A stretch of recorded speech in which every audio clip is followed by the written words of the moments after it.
춘천법원 관련해가지고 특이하게 나온 보정 하나 설명을 드리면, 개인 채권자가 2명 이상인 경우에는 변제 기간을 60개월로 하라, 또는 총 변제율을 70% 이상으로 맞추라, 뭐 이런 게 나오는 경우가 있어요. 새로운 도화를 꿈꿉니다. 기사회생TV 김민수 변호사입니다. 오늘은 춘천지방법원 개인회생 특징에 대해서 말씀드리려고 하는데요. 춘천법원은 이제 강원도 전체를 관할로 해서 약 한 151만 명의 강원도민들의 개인회생 사건을 담당하는 법원입니다. 강원도 지역 중에서 강릉, 동해, 삼척, 속초, 양양, 고성 같은 경우는 춘천 말고도 강릉 지원에다가 회생 신청을 할 수도 있어요. 그래도 춘천이 강원도 전체의 개인회생 사건을 관할하는 법원이다 보니 대부분의 분들이 춘천에서 사건을 진행하고 계십니다. 그러니까 강원도에서 회생 준비하는 분들은 오늘 알려드리는 춘천지방법원 개인회생 특징 잘 참고하시기 바랍니다.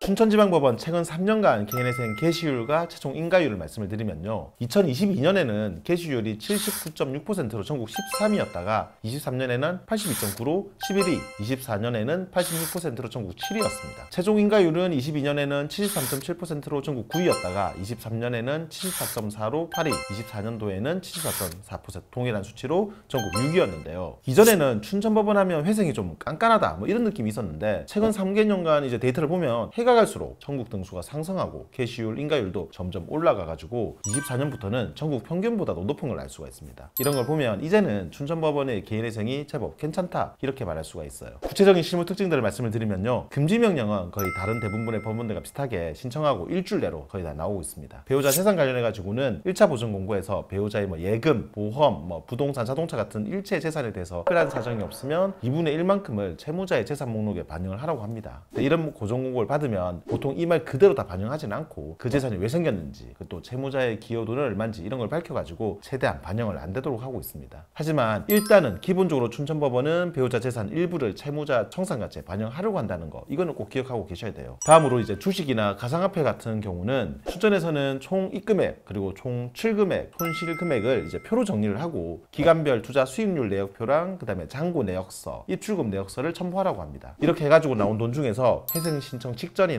직후에 출금한 돈은 어디에 썼는지를 물어보고, 그게 제대로 설명이 안 되면 손실금이랑 그 돈을 다 청산가치에 반영을 하라는 보정이 나옵니다. 춘천도 다른 법원들이랑 비슷하게 주식 코인에 대해서는 좀 엄격한 편인데요, 이런 보정이 나오면 계좌에 있던 돈으로 생활비를 쓰거나 다른 빚을 갚는 데 썼다는 식으로 제대로 답변을 해야 그나마 조금이라도 변제금을 줄일 수가 있습니다. 최근 채무는 신청 기준 1년을 원칙으로 하지만 1년 이전의 빚에 대해서도 어디에 썼는지를 채권번호 딱 찍어가지고 물어보는 보정도 종종 나옵니다. 이런 보정을 받았는데 내가 그 돈을 도박에 썼거나 또는 낭비, 편파 변제, 또는 사용처가 불분명한데 썼다면은 그만큼 이제 청산가치에 반영하라고 해요. 통장 거래 내역은 보통 신청 직전 1년치를 기준으로 조사를 하지만 이것도 이제 가끔은 1년보다 더 이전 기간까지도 물어보기도 하거든요. 보통 직전 1년 동안 통장에서 100만 원 이상 입출금한 내역에 대해서 그걸 어디에 썼는지 물어보는데요, 이제 이것도 최근 대출금이랑 마찬가지로 정상적인 생활비로 썼거나 또는 빚 갚는 데 썼다 그런 게 아니면은 청산가치에 반영이 될 수가 있어요. 신용카드 사용 내역도 주로 최근 1년치를 물어보지만 이것도 1년 이상의 기간을 별도로 정해가지고 물어보는 경우도 있습니다. 신용카드 같은 경우에는 일반적으로 이제 50만 원 이상 사용 내역에 대해서 물어보는데, 춘천은 100만 원 이상 사용 내역을 물어보는 경우도 있어가지고 이거는 또 사건에 따라서 채무자한테 좀 더 유리하게 적용되기도 합니다. 춘천법원 관련해가지고 특이하게 나온 보정 하나 설명을 드리면, 개인 채권자가 2명 이상인 경우에는 변제 기간을 60개월로 하라, 또는 총 변제율을 70% 이상으로 맞추라, 이런 게 나오는 경우가 있어요. 그러니까 개인 채권자가 많은 분들이 춘천에서 회생 신청을 하면 다른 법원에서 하는 것보다도 변제금이 더 올라가거나 기간이 더 늘어날 수가 있어요. 이런 게 문제될 것 같으면 개인 채권은 그냥 미리 정리를 하고 들어가는 게 편파 변제 문제를 감안하더라도 채무자한테 오히려 더 유리할 수도 있습니다. 그러니까 개인 채권자가 2명 이상 있는 분들은 이 부분 미리 신경 써서 진행하시기 바랍니다. 그리고 마지막으로 춘천의 경우는 서울이나 수원 같은 실무 준축이 없어서 그런지 변제기간 3년 미만 단축, 또는 성년 자녀 생계비 공제,